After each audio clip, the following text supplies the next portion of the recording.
बेरोकटोक में बात होगी ईरान और अमेरिका के बीच होने जा रही दूसरे दौर की शांति वार्ता की, लेकिन सवाल और सस्पेंस अभी तक बरकरार है क्योंकि अमेरिकी राष्ट्रपति डोनाल्ड ट्रंप की तरफ से लगातार जिस तरह के बयान सामने आ रहे हैं, ईरान उसे दरअसल धमकी के तौर पर देख रहा है और ईरान ने यह साफ कर दिया है कि वो अमेरिकी शर्तों पर आत्मसमर्पण नहीं करेगा और अमेरिका की इन धमकियों के बाद वो इस शांति वार्ता में शामिल नहीं होगा। दूसरी तरफ अगर वो शांति वार्ता में शामिल होता है तो उसे फिर मौजूदगी चाहिए अमेरिकी वाइस प्रेसिडेंट यानी उपराष्ट्रपति जेडी वांस की, जो पहले दौर की शांति वार्ता के लिए इस्लामाबाद पहुंचे थे। हालांकि जेडी वांस अभी तक इस्लामाबाद नहीं पहुंचे हैं और न ही ईरानी डेलीगेशन, जो कि एक बार फिर से ईरानी संसद के स्पीकर मोहम्मद बागेर गालिबाफ के नेतृत्व में आएगा।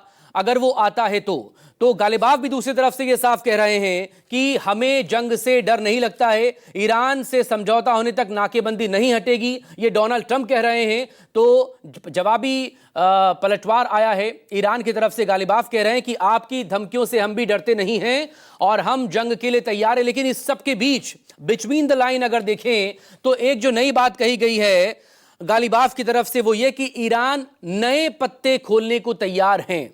तो ईरान के तरकश में वो कौन सा ऐसा तीर है, वो कौन सा ऐसा नया पत्ता है जिसको लेकर ईरान जो है बहुत ज्यादा कॉन्फिडेंस है।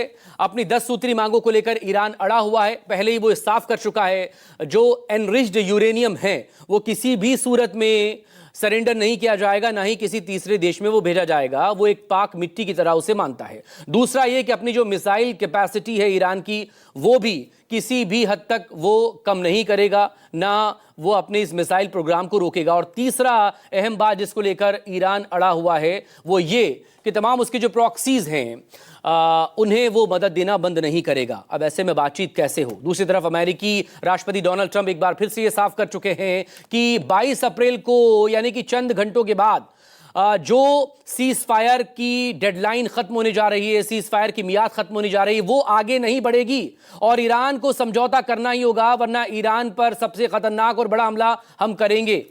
उसी तरह का हमला जो इससे पहले अमेरिकी राष्ट्रपति करने का बात या दावा कर रहे थे। बहरहाल इस अहम मुद्दे पर तमाम खास लोग मेरे साथ यहां पर जुड़ गए हैं, उनसे बात करेंगे।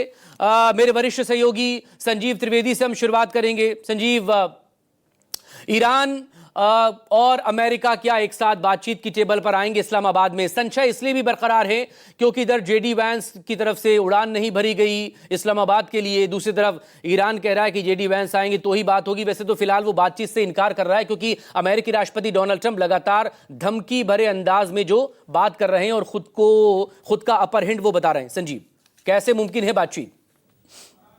देखिए, जब हालात इतने नाजुक हों तो फिर अनिश्चितताओं के बीच परिणाम नहीं निकला करते और इस बातचीत के होने न होने को लेकर के इतनी अनिश्चितताएं पिछले 3-4 दिनों में देखी गई हैं कि इसके ठोस नतीजे लेकर आने को लेकर के एक बहुत बड़ा संशय हो गया है।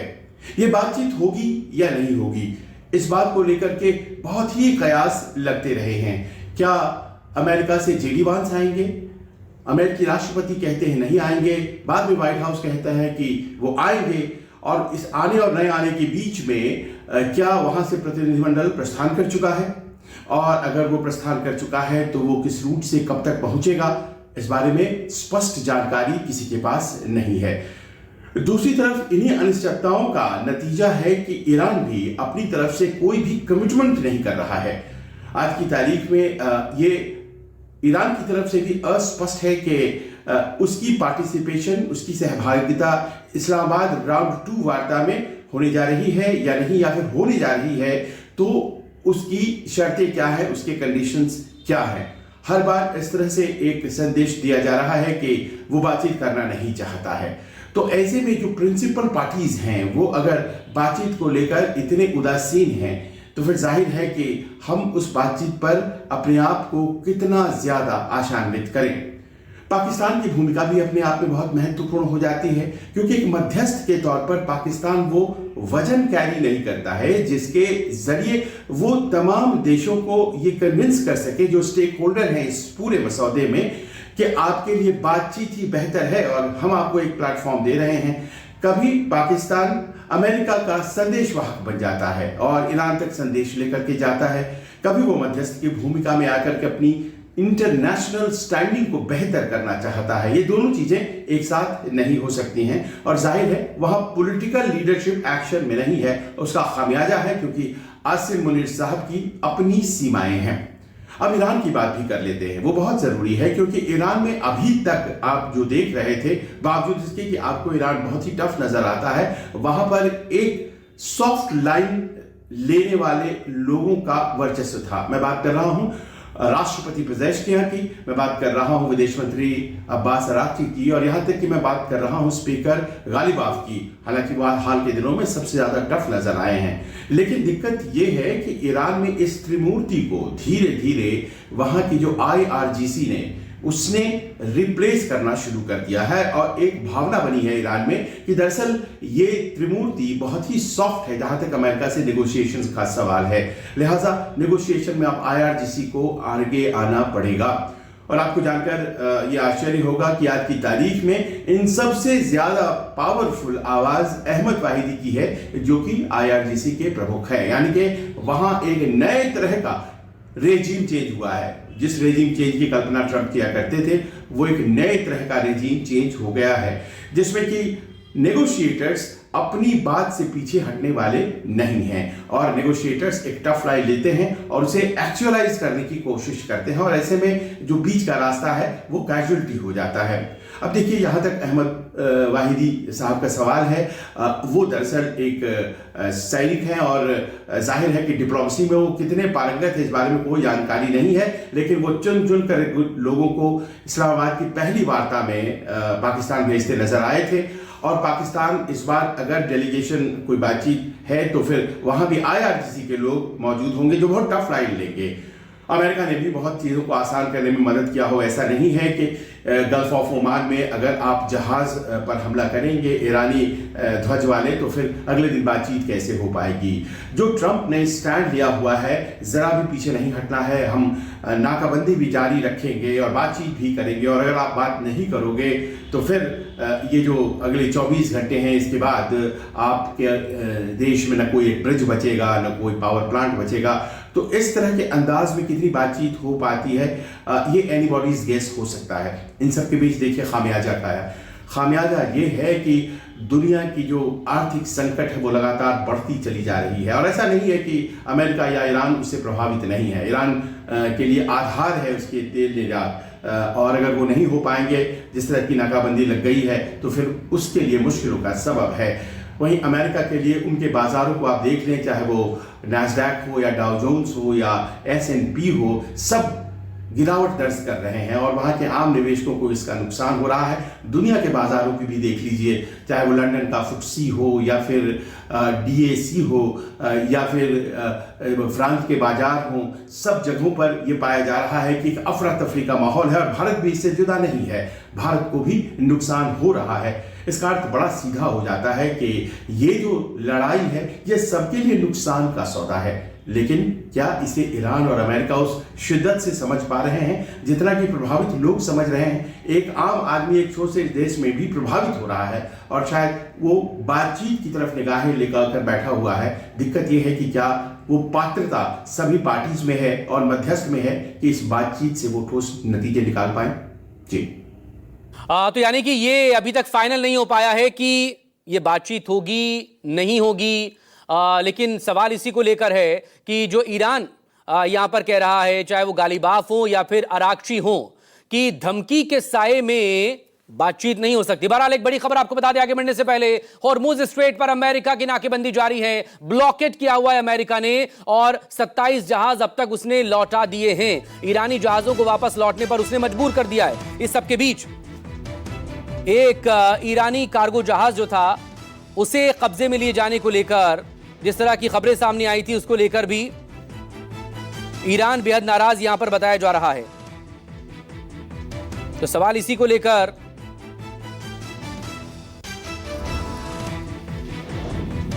ईरानी जहाज को जो सीज किया है अमेरिका ने, हॉर्मुज से गुजरने की कोशिश करने वाले, उसको लेकर भी नाराजगी यहां पर है, और अंजाम भुगतने की चेतावनी ईरान की तरफ से भी यहां पर दी गई है। बहरहाल खास लोग इस वक्त हमारे साथ यहां पर जुड़ गए इस मसले पर बात करने के लिए। कर्नल TP त्यागी इस वक्त हमारे साथ यहां पर मौजूद हैं। Former diplomat Sushil Singhal sir इस वक्त हमारे साथ यहां पर मौजूद हैं। Defence expert group captain UK Devnath sir इस वक्त हमारे साथ मौजूद हैं। ब्रिगेडियर शरदेंदु भी हमारे साथ जुड़ चुके हैं इस पर बात करने के लिए। वरिष्ठ पत्रकार रविंदर सिंह शेरवान साहब भी हमारे साथ मौजूद है। बहुत स्वागत है आप सभी लोगों का। लेकिन शुरुआत सिंघल सर आप ही से करेंगे, क्योंकि अब फिलहाल बातचीत डिप्लोमेसी की हो रही है, लेकिन बहुत सारा कंफ्यूजन है। कंफ्यूजन इस बात को लेकर कि बातचीत होगी या नहीं होगी, यही फाइनल नहीं हो पा रहा है। तो सॉल्यूशन कैसे और कब तक निकलेगा? डेडलाइन जो है सीज फायर की वो चंद घंटों में खत्म हो रही है, लेकिन ईरान कह रहा है धमकी के साए में बातचीत नहीं होगी, और ट्रंप कह रहे हैं कि हम तो हमारा अपर हैंड है, हम तो जीत रहे हैं और हम जीत जाएंगे। Sir unmute yourself sir. Singhal sir please. Sorry Maqsood, आप जो कह रहे हैं बिल्कुल सही कह रहे हैं। इट्स टोटल कंफ्यूजन जिसको कह सकते हैं आप, और ये बहुत ही डेडली मिक्स है, क्योंकि जब कंफ्यूजन होता है तो उसमें एक पार्टी क्या एक्शन लेगी, दूसरा उसका क्या सोच रही है, वो बड़ा जो होती हैं कैलकुलेशन होती हैं वो गलत हो जाती हैं।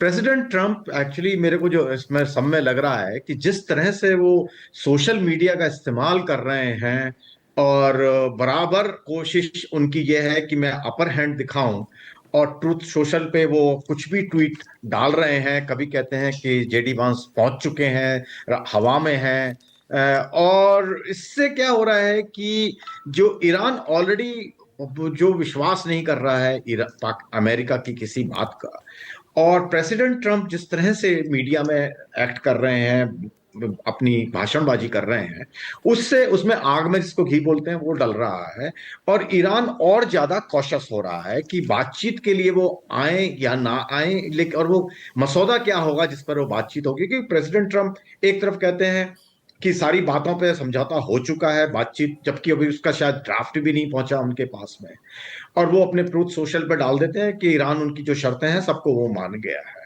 उसके बाद वो कहते हैं कि नहीं, अभी हमारी बातचीत होनी बाकी है।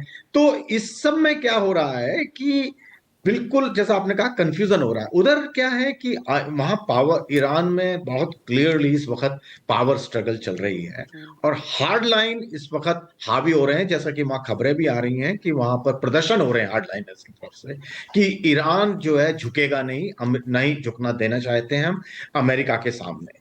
जो कि जबकि प्रेसिडेंट का भी, जो कल जो ईरान के प्रेसिडेंट हैं मसूद पेजेश्किन, उन्होंने बहुत ही समझदारी वाला एक स्टेटमेंट दिया है, और वो मेरे ख्याल से एक बेस बन सकता है अगर America plays ball on that. उसमें उन्होंने कहा है कि जो लड़ाई है उससे, युद्ध से किसी को भी फायदा नहीं है, ना हमें ना दूसरी तरफ। तो हमें एक बातचीत का रास्ता हमें निकालना पड़ेगा और निकालना चाहिए। तो मेरे ख्याल से ये बहुत इंपॉर्टेंट बेस है।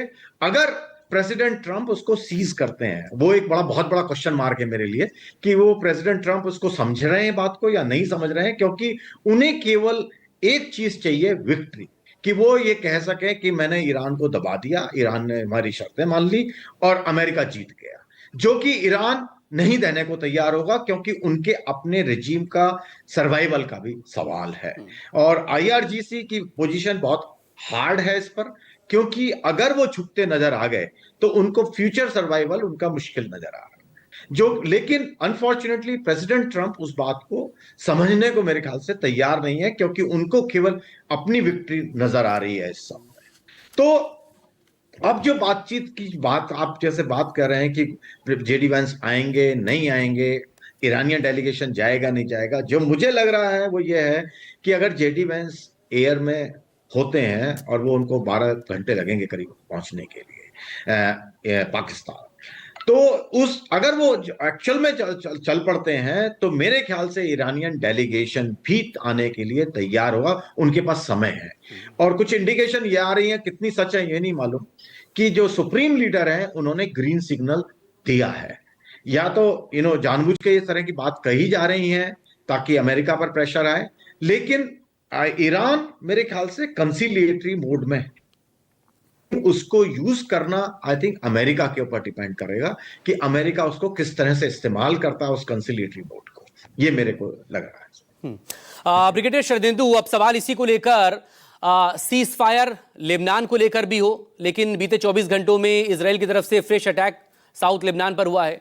दूसरा मामला था ब्लॉकेड हटेगा तब बात होगी, लेकिन इसी ब्लॉकेड को लेकर ट्रंप कह रहे हैं कि जब तक कोई डील नहीं होगी तब तक ब्लॉकेड नहीं हटेगा। और इसी रस्साकशी के बीच जिस तरह का लहजा ट्रंप का है, ईरान इससे बहुत नाराज है। वो कह रहा है कि ऐसे धमकी के साए में बातचीत हो नहीं सकती, तो फिर होगा क्या? देखिए मकसूद जी, सबसे पहली बात यह है कि अमेरिका ने टर्म्स एंड कंडीशन तो ईरान की मानी है, 10 पॉइंट जो उनके जो प्रोग्राम थे, और अपनी इच्छा को इंप्लीमेंट करा रहा है। तो एक तरफ या तो उनकी बातों पे जब आप तवज्जो देते हैं तो उनके टर्म्स एंड कंडीशन मानिए, लेकिन बात की शुरुआत वहां से होती है और अमेरिका एक के बाद एक अपने कंडीशन थोपता है। तो दिखाता कुछ और है और टॉक टेबल पे बात कुछ और होती है। और जब आप टॉक टेबल पे बात करने जा रहे हैं तो आपको एक कंड्यूसिव एनवायरनमेंट क्रिएट करना पड़ता है, जिसके लिए आपको ब्लॉकेड हटाना है या इस तरीके का एश्योरेंस देना होगा कि बात की शुरुआत होगी और इधर ब्लॉकेड हटेगा। और बात की शुरुआत होगी तो हमने जो क्लेम किया था, हम सारे ब्रिजेस और लॉजिस्टिक इंफ्रास्ट्रक्चर और साइट को डिस्ट्रॉय कर देंगे, ऑयल रिफाइनरी डिस्ट्रॉय कर देंगे, इस तरीके के बयानात नहीं आने चाहिए। तो मेरा मानना है कि कहीं ना कहीं अमेरिका मानता ईरान की बात को है, लेकिन ओवरऑल पुश करता है अपने कंडीशंस को। ये एक बड़ा दुखद है। इसी वजह से ईरान बात के लिए कभी इनिशिएटिव नहीं लिया। अगर आप पूरी बातचीत में किस कंट्री ने इनिशिएटिव लिया, तो अमेरिका बार बार इंसिस्ट करता, और उसने मोहरा बना रखा है पाकिस्तान को। चाहे उसके लिए आसिम मुनीर को ईरान जाना पड़े, चाहे अमेरिका की ट्रिप लगाना पड़े, उनको वो मोहरे की तरह इस्तेमाल करता है। मकसद देखिए क्या, मकसद मेरा मानना है कि यह टॉक होगी जब एक देश मध्यस्थता कर रहा है और इतना बड़ा arrangement, 2 C-17 aircraft Rawalpindi land किए हुए, तो एक माहौल तो बना है मेरा मानना है। लेकिन उसके पहले जो कैसे दबाव बनाए अमेरिका ईरान के ऊपर, उसकी कार्रवाई चल रही। तमाम स्टेटमेंट, तमाम बयानात, तमाम तरीके के थ्रेटनिंग स्टेटमेंट, ये सारे अमेरिका की तरफ से आ रहे हैं। और इसी वजह से ईरान बड़ा कॉन्शियस है। ईरान बातचीत करना चाहता है। वहां के जो पेजेस्कियां प्रेसिडेंट है वो हमेशा से मॉडरेट माने जाते हैं, डायलॉग और डिप्लोमेसी में उनका विश्वास है। और साथ में गालिबाफ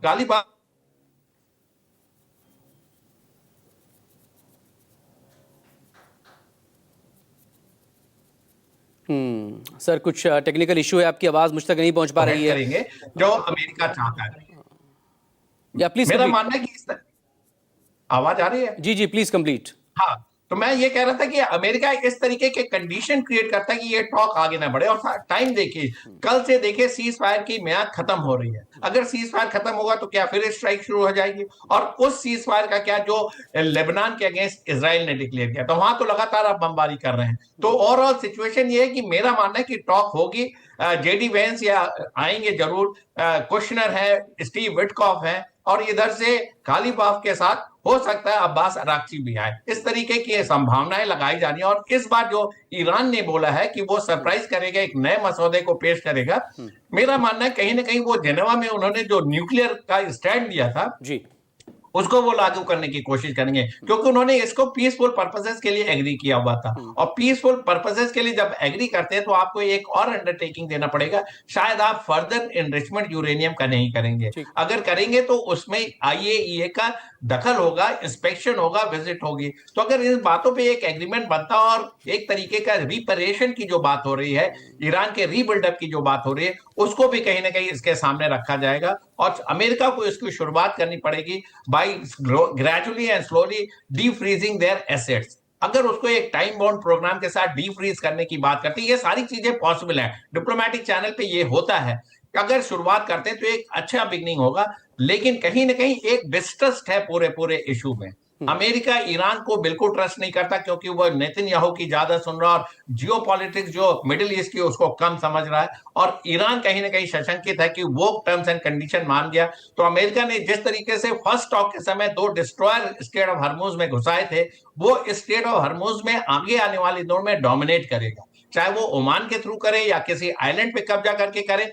इस स्टेट ऑफ हर्मुज पे अब अमेरिका अपना कंट्रोल चाहेगा, आगे आने वाले दिनों में उसको वो बिल्डअप करेगा। ये सारी आशंकाएं हैं ईरान को। ईरान ये इंश्योर करेगा जब युद्ध समाप्ति हो तो अमेरिका का प्रेजेंस स्टेट ऑफ हॉर्मुज को लेके नेग्लिजिबल हो, नहीं तो ये आज की डेट में उसके लिए गले की हड्डी बन जाएगा। आगे आने वाले दिनों में उसका जो वर्चस्व है वो कंप्रोमाइज होता हुआ दिखेगा, ऐसा मेरा मानना। और साथ में जो बातचीत पाकिस्तान कर रहा है, पाकिस्तान मैसेंजर की भूमिका से बाहर निकले, वो ईरान को कन्विंस करे कि अमेरिका का डेलीगेशन आ रखा, अगर आप आएंगे तो बात करेंगे, इन बातों पे सहमति हो सकती है, एक प्रपोजल दे, एक सुझाव दे। तब आपकी मीडिएशन की जो परिभाषा है वो पूरी होती है। अदरवाइज आप इसी तरीके से मैसेंजर के रोल करेंगे और 21 घंटे की टॉक में 12 बार जेडी वेंस डोनाल्ड ट्रंप को कंसल्ट करेंगे तो कहीं बात आगे बढ़ेगी नहीं। तो एक इंडिपेंडेंट व्यू के साथ है ईरान। मेरा मानना है कि ओपन माइंड से आएगा। जहां तक आईआरजीसी के कंट्रोल का सवाल है, ईरान का आईआरजीसी पे कोई बहुत बड़ा कंट्रोल नहीं है।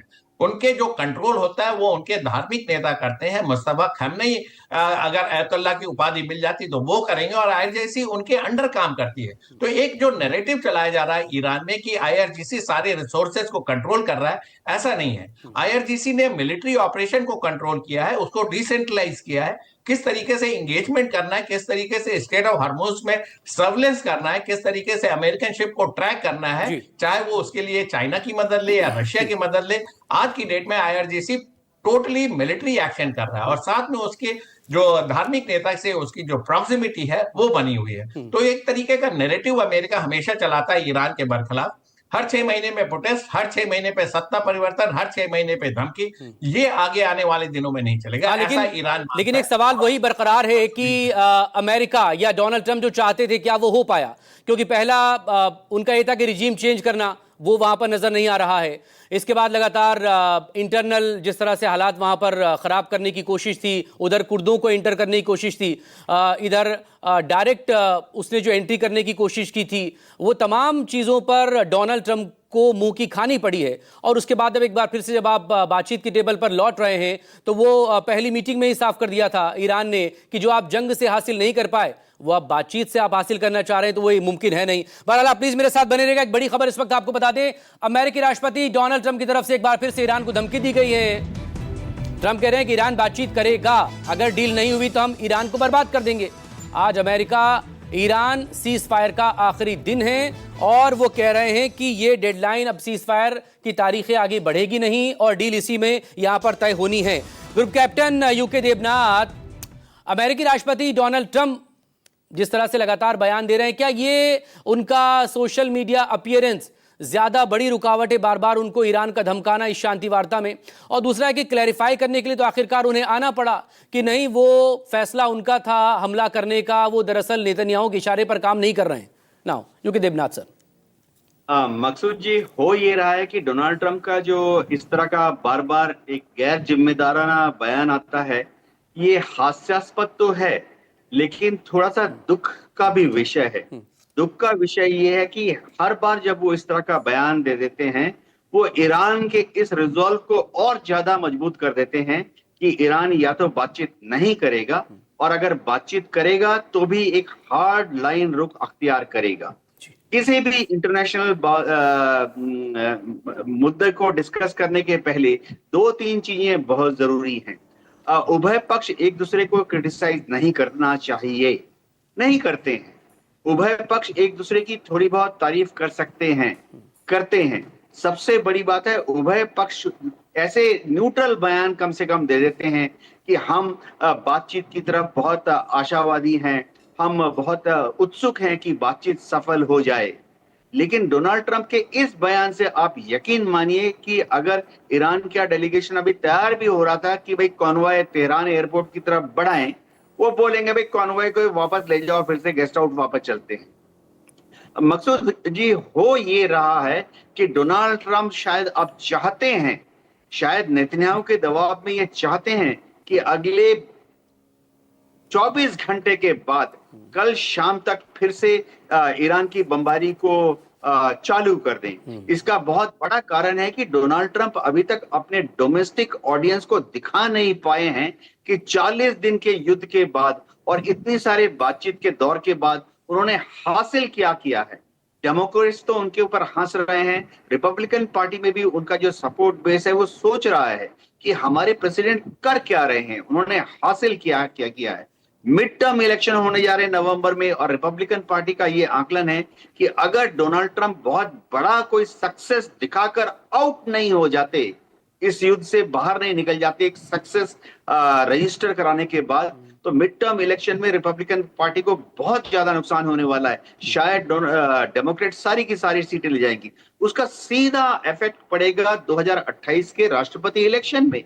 2028 के राष्ट्रपति इलेक्शन में रिपब्लिकन पार्टी सोच रही थी कि जेडी वांस को प्रेसिडेंशियल कैंडिडेट के हिसाब से पिच किया जाए, लेकिन फिलहाल डेमोक्रेट्स सब जगह बोल रहे हैं कि जेडी वांस राष्ट्रपति मटेरियल है ही नहीं। एज वाइस प्रेसिडेंट इस्लामाबाद वो जब पिछले हफ्ते आए थे, उन्होंने सिर्फ अपनी व्यक्तिगत कमजोरियों को दिखाया है। क्या जरूरत थी कि डोनाल्ड ट्रंप से 12 बार 21 घंटे में बात करें? डेमोक्रेट्स इस चीज को उछाल रहे हैं और कह रहे हैं अमेरिका की जो सोशल मीडिया में कि उसका मतलब है जेडी वांस जो है हर चीज के लिए डोनाल्ड ट्रंप की तरफ मोहताज हैं कि सर बता दीजिए आगे क्या करूं। तो जेडी वांस का तो पॉलिटिकल करियर मुझे खत्म होता नजर आ रहा है और 2028 में जो राष्ट्रपति बनने की चांसेस रिपब्लिकन पार्टी की थी वो भी मुझे धूमिल नजर आ रही है। मैं ये स्टोरी इसलिए बता रहा हूं कि डोनाल्ड ट्रंप को जल्दी से एक सक्सेस दिखानी पड़ेगी और इस युद्ध से अपने को आउट करना पड़ेगा। जी, तो एक फेस सेविंग एग्जिट चाह रहे हैं ट्रंप, लेकिन कर्नल टीपी त्यागी, जो वहां के आर्मी वेटरन्स हैं वो ट्रंप के इस युद्ध में जाने के खिलाफ हैं। इससे पहले रिपोर्ट्स इस तरह की भी आई हैं कि जब वो ऑपरेशन पायलट को बचाने के लिए किया जाना था तो वहां पर अमेरिकी राष्ट्रपति को ही उस वॉर रूम से बाहर कर दिया गया जब स्ट्रेटेजी वहां पर बनाई जा रही थी, क्योंकि कब क्या वो कह रहे हैं, कब क्या वो कर रहे हैं, शायद वो अनप्रिडिक्टेबल जिसे हम कहें वो डोनाल्ड ट्रंप का रवैया अब तक रहा है वो। और 28 फरवरी के बाद 3 मार्च से ही लगातार वो ये दावा कर रहे हैं कि हम जीत रहे हैं। फाइनली सीज फायर हुआ। क्या एक बार फिर से मिडिल ईस्ट और ये दुनिया फिर से जंग का मोर्चा देखेंगे खुलता हुआ? और ईरान कह रहा है कि हमारे पास बहुत पत्ते हैं, जंग से हम डरते नहीं हैं। कर्नल टीपी त्यागी जी बिल्कुल ठीक कह रहे हैं। जो उनका पायलट ईरान में जब उसका रेस्क्यू ऑपरेशन चल रहा था तो उसकी इंफॉर्मेशन 24 घंटे लगातार आ रही थी, लेकिन उसको फिल्टर करके डोनाल्ड ट्रंप को दिया जा रहा था because of his mercurial character कि पता नहीं कब वो क्या कर दे और रेस्क्यू ऑपरेशंस में उसी तरह की प्रॉब्लम आ जाए जैसी 1979 में आई थी। तो ये बात सही है। लेकिन मैं एक बात और कहना चाहता हूँ कि मर्क्यूरियल कैरेक्टर है, अनप्रेडिक्टेबल है, सारी चीजें हैं, ये क्वालिटी भी तो है। ये नहीं कहे कोई दुश्मन आपको ये नहीं समझ सकता कि आप आगे क्या करने वाले हैं। मैं आपको अब 2 उदाहरण देता हूँ। सबसे पहले अगर मान लीजिए ग्राउंड ऑपरेशन करता अमेरिका, क्या करता? खर्ग आइलैंड के ऊपर कब्जा करता। क्यों करता? ताकि वहां पे जो 90% तेल आ रहा है ईरान का पाइपलाइन के जरिए उसको रोक लेता, ईरान के ऊपर इकोनॉमिकल प्रेशर पड़ता और ईरान फिर आ जाता है लाइन पे कि मैं स्ट्रेट ऑफ हॉर्मुज को खोलता हूँ। उन्होंने वो काम बगैर ग्राउंड ऑपरेशंस के कर दिया। उन्होंने क्या किया? उन्होंने नेवल ब्लॉकेड कर दिया। नेवल ब्लॉकेड से ईरान तिलमिला गया है। ईरान का इस किस्म का रिएक्शन जो पिछले 2-3 दिनों में आया है, ऐसा रिएक्शन पिछले 40 दिनों में नहीं आया था। अब क्यों आया है? क्योंकि अब उनके ऊपर उसकी मार दिखने लगी है कि उसे उस तेल के बदले पैसे नहीं मिल रहे हैं। यानी कि एक किस्म से डोनाल्ड ट्रंप ने बगैर ग्राउंड ऑपरेशन करे वो काम कर दिया और 2-4 दिन के अंदर इसका अच्छे से रिजल्ट और तेज गति से दिखना शुरू हो जाएगा। Now coming to Iran, Iran को ऑलरेडी न्यूक्लियर बम मिल गया है। अब उसे ऐसे में यूरेनियम के बारे में क्या जरूरत है कुछ करने की? भाई उसने स्ट्रेट ऑफ हॉर्मुज को एक किस्म से न्यूक्लियर बम बना लिया है। अब ईरान अपनी जगह है कि मैं इसे नहीं छोड़ूंगा, अमेरिका अपनी जगह है, तो इसका मतलब रेजोल्यूशन कैसे होगा? रेजोल्यूशन होगा हु स्टैंड्स लॉन्गर, यानी कि it is now a battle of nerves. Nerves का मतलब कौन कितनी रेजिलियंस है। अब जब अगर रेजिलियंस देखो, क्या ईरान की रेजिलियंस जो ऑलरेडी जहां उपद्रव, जहां जो प्रोटेस्ट हुए थे वो उसकी इकोनॉमी की वजह से हुए थे, खराब थे। बाद में इतने दिन लड़ाई हो गई और खराब हो गए। अब अगर तेल नहीं बिका और खराब हो गए। तो उसकी रेजिलियंस ज्यादा है या अमेरिका की रेजिलियंस ज्यादा है? तो अगर ये बैटल ऑफ नर्व्स कुछ दिन चलता है तो फिर इस बैटल ऑफ नर्व्स में ईरान को ही झुकना पड़ेगा। देखिए, खूब लड़ी मर्दानी, वो तो झांसी वाली रानी थी। ये चीजें चलती हैं कि हाँ जी ईरान बहुत अच्छे से लड़ा, लेकिन इवेंचुअली यही होने वाला है। एक वर्ड अबाउट पाकिस्तान। पाकिस्तान लाख कोशिश कर रहा है। पहली बात तो चंदे पे, षड्यंत्र पे, झूठ पे, आतंक पे पलने वाला इस देश की क्रेडिबिलिटी नहीं है। और दूसरी बात यह है कि एक तरकीब होती है। मान लीजिए आपकी 15 डिमांड है या 500 डिमांड है, उन डिमांड को आप रखिए, must be, should be, could be. अब आपने 3 वर्गीकरण कर दिया। ऐसा नहीं है कि मैं बैठा हुआ सारी चीजें बता रहा हूं। पे एक मेथड होता है कि उससे आप फिल्टर करके you come down to 2 or 3 thing on either side, and then you start giving proposals in plan A, in plan B, in plan C, like this. क्या इस किस्म की एक्सरसाइज पाकिस्तान करने में कैपेबल है? करने का तो सवाल ही नहीं उठता। कैपेबल नहीं है, क्योंकि their mind set is only for तिकड़मबाजी, गेटिंग समहाउ समथिंग। अब कल्पना कीजिए कि अगर सुमोटो भारत ने ये काम कर दिया होता। इस पूरी एक्सरसाइज के अंदर कमी किस चीज की है? क्रेडिबिलिटी की। और वो कौन सा देश है जिसके पास क्रेडिबिलिटी एक्सेस में है? और वो भारत है। और भारत को क्यों करना चाहिए? 2 कारण। पहला तो ये कि सबसे ज्यादा हम ही तो अफेक्टेड है सर। हमसे भारत से ज्यादा कौन इफेक्टेड है? ना कि अब जो मान लीजिए तेल नहीं आ रहा, फर्टिलाइजर नहीं आ रहा, उसका पता तो 6 महीने बाद लगेगा जब फसल नहीं होगी। हीलियम गैस नहीं आ रही, तब पता लगेगा जब MRI नहीं होगी अस्पतालों में। तो भारत इफेक्टेड है। और अगर हम इफेक्टेड है तो क्या हम चुप बैठे रहे? अब तक तो किसी तरह से हमने मैनेज कर लिया बिकॉज ऑफ अवर फोरसाइट, लेकिन अभी जो इफेक्ट पड़ना शुरू हो गया है। और अगर हम चुप नहीं बैठ सकते तो क्या हम खुद होकर एक्शन ना लें? मान लीजिए कोई भी 2 देश लड़ रहे हैं, हम हाथ पे हाथ रख के तो नहीं बैठ सकते, पहला कारण। दूसरा कारण, हम ही तो ये कहते हैं ना, वासुदेव कुटुंबकम। जब कोरोना हुआ था तो हमने बगैर मांगे भी लोगों को वैक्सीन दी थी। तो चाहे इसमें दूसरे लोगों का भी फायदा सही, who should take the lead? The lead should be taken by India, because as on today बड़े बड़े देश और बड़े बड़े नेता होंगे, लेकिन सम्मानित देश और सम्मानित नेता आज की तारीख में तो भारत ही है। प्लीज मेरे साथ आप बने रहिएगा। एक और बड़ी खबर इस वक्त आगे बढ़ने से पहले आपको बता दें, अमेरिका से वार्ता पर ईरान का बड़ा बयान सामने आ चुका है। अमेरिका के पास कोई विकल्प नहीं है। सुरक्षा और संप्रभुता से कोई समझौता नहीं होगा और धमकियों के साए में बातचीत संभव ही नहीं है। मोहम्मद बागेर गालिबाफ, जो ईरानी संसद के स्पीकर हैं और इससे पहले जो पहले दौर की शांति वार्ता हुई थी, उस डेलीगेशन को लीड गालिबाफ ने ही किया था। उन्होंने ये साफ कर दिया एक बार फिर से, धमकी के साए में बातचीत नहीं हो सकती और अमेरिका के पास इसके अलावा कोई विकल्प भी नहीं बचा है। तमाम खास लोग इस वक्त मेरे साथ यहां पर बने हुए, सीनियर जर्नलिस्ट रविंदर सिंह शेरवान साहब हमारे साथ मौजूद। शेरवान साहब, अब आपका टेक इस पर ओवरऑल, चाहे वो अमेरिका हो चाहे वो ईरान हो, लेकिन इस बात से इनकार नहीं किया जा सकता कि एक डिस्ट्रस्ट है ईरान का अमेरिका पर, क्योंकि जब पहले दौर की वार्ता हो रही थी तो 2 डिस्ट्रॉयर शिप भेजने की जरूरत की आन पड़ी और बीच मीटिंग में फिर ईरान की तरफ से मैसेज कन्वे करवाया गया कि आधे घंटे के अंदर इसे पीछे लीजिए वरना हमला हो जाएगा। उसके बाद जब ये शांति वार्ता नाकाम हो गई तो उसके चंद घंटों के बाद ब्लॉकेड वहां पर लगा दिया। इधर इजराइल लगातार सीजफायर का वायलेशन कर रहा है, लेबनान पर फिर उसने कल अटैक कर दिया। कैसे ये मुमकिन हो पाएगा? और वो जो गारंटी ईरान की सबसे बड़ी है कि आगे वो युद्ध चाहता नहीं है, एक कंप्लीट सीजफायर हो।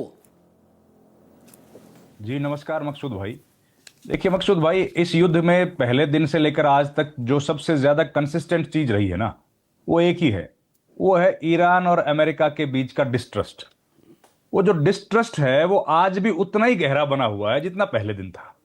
वो किसी तरीके से भी कम नहीं हुआ, चाहे टेबल पर बातचीत के लिए वो लोग बैठ गए हों या फिर युद्ध के मैदान में खड़े रहे हों। उसके बीच में चाहे पाकिस्तान जैसे बिचौलियों ने आके उसकी बातचीत की शुरुआत की हो, या वो ओमान के साथ जब बातचीत चल रही थी वो दौर हो, कोई भी दौर में हम लोग देख रहे हैं कि इन दोनों के बीच में डिस्ट्रस्ट जो है वो लगातार बढ़ता जा रहा है, वो घट नहीं रहा है। ऐसे में ट्रंप जैसे जो ट्वीट्स हैं, उनके जो ट्वीट्स आते हैं या अमेरिका के कई नेताओं के जो बयान आते हैं, वो उसको और बढ़ा दे रहे हैं। अब ऐसे में स्थिति को अगर संयमित करना है, शांतिपूर्वक आगे बढ़ाना है, तो बयान आने चाहिए कि जिससे कि सब लगे कि भाई हम लोग बातचीत की तरफ बढ़ रहे हैं और इसका समाधान निकालना चाहते हैं। लेकिन समाधान की तरफ बढ़ने की बजाय आक्रामकता ज्यादा बयानों में दिख रही है और वो कहीं ना कहीं जो माहौल है उसको बिगाड़ रही है। अब इस बात की तो संभावना देखिए हमको भी लग रही है कि बातचीत तो होगी, क्योंकि जिस तरह तैयारियां की जा रही हैं उस तैयारियों के लिहाज से लगता नहीं है। ये जो बयानबाजी की जा रही है ये तो एक दूसरे पर दबाव बनाने के लिए है। अब जो ईरान की तरफ से भी आपने बयान सुनाया, ट्रंप साहब की तरफ से भी बयान सुनाया, ये सारे बयान जो है, और ट्रंप के बयानों का तो देखिए आपको पता ही है, अभी जो बयान दिया है वो 2 घंटे पहले वाले बयान से अलग होगा, और 2 घंटे बाद जो बयान आएगा उसका शक्ल और उसकी आवाज बिल्कुल अलग बदली मिलेगी। तो हम लोगों को ये देखने की जरूरत है कि फिलहाल जो हालात लग रही हैं कि बातचीत तो होगी, और लेकिन अभी हम लोग जो चर्चाएं डिस्कशन कर रहे हैं वो डिस्कशन जो है, अधिकतर डिस्कशन जो है वो स्पेकुलेटिव है, बेशक, क्योंकि सही जानकारी, सही सूचनाएं, हम देखिए युद्ध जब शुरू होता है तो हमारे साथ तो कई राजनयिक बैठे हैं और फौजी बैठे हैं, कई लड़ाइयां लड़ चुके हैं देश के लिए, इनको तो सलाम है। इनको मालूम है कि सबसे पहली कैजुअलिटी जो होती है इंसान की नहीं होती, पहली कैजुअलिटी सच की होती है, ट्रुथ की होती है। तो हमारे पास ट्रुथ कितना आ रहा है, सच हम लोगों के पास कितना पहुंच रहा है, यह महत्वपूर्ण है। और जो भीतर की जो देखिए बातचीत हुई है, पहले राउंड की बातचीत हुई है और दूसरे राउंड की बातचीत के लिए समय मुकर्रर किया गया, तो जाहिर है दोनों की सहमति से किया गया है और पाकिस्तान का उसमें जो भी इन्वॉल्वमेंट है। तो जब बातचीत के लिए समय तय किया गया है और दोनों पक्षों ने बातचीत पर आने के लिए शुरुआत में अपनी सहमति दी, तभी यह समय तय किया गया था। और अब जब बिल्कुल नजदीक पहुंच गए हम बातचीत के, तो एक दूसरे पर दबाव बनाने के लिए इस तरह के बयान दिए जा रहे हैं। ये हम लोग पहले भी देखते रहे हैं, लेकिन हमें भी लगता है कि बातचीत होगी और उम्मीद यही है कि भाई कोई ना कोई सकारात्मक नतीजा निकलेगा, क्योंकि अब ये जो मामला रह गया है केवल अमेरिका, इजराइल और ईरान के बीच का नहीं है। अब इसमें चीन का भी एक महत्वपूर्ण हिस्सेदारी हो गई है, जो अदृश्य शक्ति के तौर पर काम कर रही है। अब देखिए पाकिस्तान की तो इतनी हैसियत नहीं है कि बगैर चीन की इजाजत के वो इतनी मध्यस्थता की बातचीत कर पाए, या कम से कम इस लेवल का वो टेबल सजा सके। तो चीन का इसमें बड़ा रोल है, और चीन को इकोनॉमिक लॉसेज इसकी वजह से जो हो रहे हैं वो हम लोग जानते हैं। तो अपने नुकसान को चीन सहन नहीं करेगा। और न सिर्फ चीन बल्कि लगातार सरगेई लावरोव जो है रशिया के, वो भी लगातार इसको लेकर बातचीत हो रही है, यानी कि ईरान लगातार दोनों से कांटेक्ट में है, चाहे वो चाइना हो या फिर रशिया हो। Please complete answer. ईरान जो लड़ाई लड़ पाया वो बगैर चीन की और रशिया की मदद के लड़ पाएगा क्या इतना लंबा? जिस तरह से टेक्नोलॉजी का एक्सचेंज किया गया है, जिस तरह ईरान ने इतने बड़े बड़े विमान को मार गिराया जो जंगी जहाज थे अमेरिका की, वो सब इनके पास तो सबको मालूम है भाई, ईरान के पास तो लिमिटेड टेक्नोलॉजी है, इस तरह की बड़ी तकनीक नहीं है। और रियल टाइम जो डेटा दिया गया है वो सारा तो कहां से आया है, ये तो सब पता ही है ना हम लोगों को। और ईरान कितने दिन सरवाइव कर पाएगा चीन की बात ना मान के या रशिया की बात ना मान के? तो अब स्थिति क्या है विश्व में, क्योंकि इकोनॉमी पर असर पड़ने लगा है, और इकोनॉमिक लॉसेज कोई कंट्री आज के दौर में बर्दाश्त नहीं कर पाएगी, सहन नहीं कर पाएगी। और वही इकोनॉमिक लॉसेज ही अब ट्रंप को भी मजबूर कर रहे हैं कि वहां पर भी जिस तरह के हालात बिगड़ते चले जा रहे हैं कि अब बातचीत की टेबल पर आए। लेकिन मसला यह है कि उनको जाना है मिड टर्म पोल में भी, तो उनको झंडे लहराते हुए जाना पड़ेगा कि हम लोग जीत गए, हम लोग जीत गए।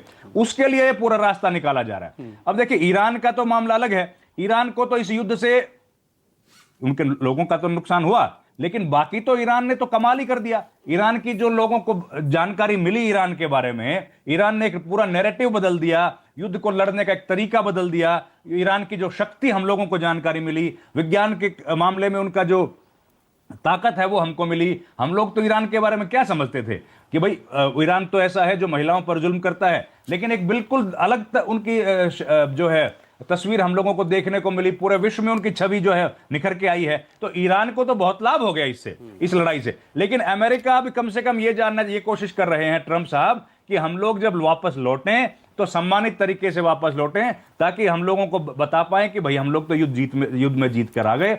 और आखिरी बात है कि एक वो कानून भी है कि भाई 50 दिन 60 दिन से ज्यादा युद्ध अगर आपको चलाना होगा तो वो इजाजत लेनी पड़ती है अमेरिकी कांग्रेस की। अब वो समय भी नजदीक आ रहा है। तो कई तरीके से सब लोगों के ऊपर दबाव है। इस युद्ध को जारी रखना कोई चाहता हो, मुझे लगता नहीं है ऐसा, लेकिन अपनी बातें मनवा लें ज्यादा से ज्यादा, उसके लिए ये बयान बहादुर सब बने हुए हैं। उम्मीद है बातचीत होगी। माहौल दरअसल उसके लिए बनाया जा रहा है। सिंघल साहब, बातचीत तो होगी क्योंकि जंग से मसले दरअसल हल होते नहीं हैं, लेकिन जो बातचीत वाले लोग थे वो ज्यादातर लोगों को एलिमिनेट कर दिया गया यूएस इजराइल अटैक के बाद। लेकिन उसके बावजूद जो लोग हैं वो बातचीत के लिए आ रहे हैं। इस सब के बीच सवाल इसको लेकर, अगर ये जंग एक भी दिन आगे खींची तो कितना नुकसान न सिर्फ भारत बल्कि दुनिया का होगा, ये इसको लेकर सब बात कर रहे हैं। चाहे वो एनर्जी सप्लाई को लेकर हो, अब यूरिया का संकट भी आगे आने वाले वक्त में देखने को मिल जाएगा। प्लीज अनम्यूट कर लें सिंघल साहब। सॉरी, मकसूद आप सही कह रहे हैं कि बातचीत होगी, क्योंकि अल्टीमेटली किसी भी समस्या का हल बातचीत से ही होता है, लड़ाई से जो है नहीं होता है। और वो लड़ाई से कंप्लीट विक्ट्री होने का जमाना जा चुका है। Now we are in a different kind of era. तो ये इसमें तो कोई शक नहीं है, लेकिन ये है कि ये बातचीत का जो जरिया चलेगा वो कितने नुकसान के बाद चलेगा। तो ये जो प्रेसिडेंट ट्रम्प जिस वक्त जिस तरह से घोषणाएं कर रहे हैं और विक्ट्री दिखाने की कोशिश कर रहे हैं, उससे वो माहौल, जो मैं पहले भी कह रहा था बार बार, कि वो माहौल खराब कर रहे हैं बहुत ज्यादा। और देखिए, जब बातचीत होती है तो किसी की कंप्लीट विक्ट्री नहीं हो सकती। 100% जो प्रेसिडेंट ट्रम्प चाह रहे हैं कि मेरी सारी बात मान ली जाए, वो संभव नहीं है। ईरान भी जो चाहता है कि मेरी सारी बात मान ली जाए, वो संभव नहीं है, क्योंकि मिडिल पाथ हमेशा निकलता है, तभी वो बातचीत आगे बढ़ पाती है। हर एक की रेड लाइन होती है, उनको देखना पड़ता है जब डिप्लोमेसी में हम जब बात करते हैं कि भाई क्या क्या रेड लाइन है, उसके बियॉन्ड हम नहीं जाएंगे। सो ये नेगोशिएशन होता है, लेकिन जिस तरह से मैक्सिमलिस्ट पोजीशन दोनों दिखा रहे हैं, उससे बातचीत की जो रास्ता है वो बड़ा मुश्किल होता जा रहा है। अभी जैसे ईरान की तरफ से IRGC ने अभी और धमकी दी है एक, कि भाई उन्होंने टारगेट बता दिए हैं कि वो ईरान भी कम नहीं है। पूरी तरह से वो दिखा रहे हैं कि अगर बातचीत विफल हो जाती है, बातचीत नहीं होती है और अमेरिका उनके ऊपर हमला करेगा, तो उन्होंने एक तो जो पाइपलाइन है सऊदी अरब की ऑल्टरनेटिव पाइपलाइन है, वो यानुबा जो कि पाइपलाइन है, उसको कह रहे हैं हम उनको टारगेट करेंगे। देन वो UAE का जो फूजियान ऑयल रिफाइनरी फैक्ट्री है, फैसिलिटी है, उसको कह रहे हैं हम अटैक करेंगे। और of course last one is of course ये बाबल मांदब का जो स्टेट है। अगर इन तीनों पर ईरान सक्सेसफुल हो जाता हमला करने का, तो जस्ट इमेजिन कि ग्लोबल जो एनर्जी सप्लाई है उसकी क्या पोजीशन होगी अगर वो 50% भी उसमें सफल हो गया। तो मेरे ख्याल से हम फिर प्रोलॉन्ग एनर्जी क्राइसिस की तरफ देख रहे हैं जी। और ये एक तरीका है ईरान का कि अमेरिका को बताने का कि भाई हमारे पास भी कार्ड्स हैं, ये नहीं है कि हम बिना कार्ड्स के हैं। कितना उसमें सक्सेसफुल कौन क्या होगा ऑफ कोर्स ये तो फ्यूचर में है, लेकिन ये जो इस वक्त चल रहा है, मेरे ख्याल से दोनों साइड को थोड़ा सा स्टेप बैक करना पड़ेगा। अब पर्टिकुलरली प्रेसिडेंट ट्रंप को, कि वो जो इतनी ट्वीट कर रहे हैं और जो बात शुरू होने से पहले सक्सेस दिखा रहे हैं, उसको थोड़ा सा उनको या तो उनके एडवाइजर, आई डोंट नो कितने वो कैपेबल हैं इसके लिए, बट कुछ ना कुछ वो रास्ता वो निकालना पड़ेगा, तभी बातचीत हो पाएगी। और इसीलिए वो सब डिले मेरे ख्याल से हो रहा है।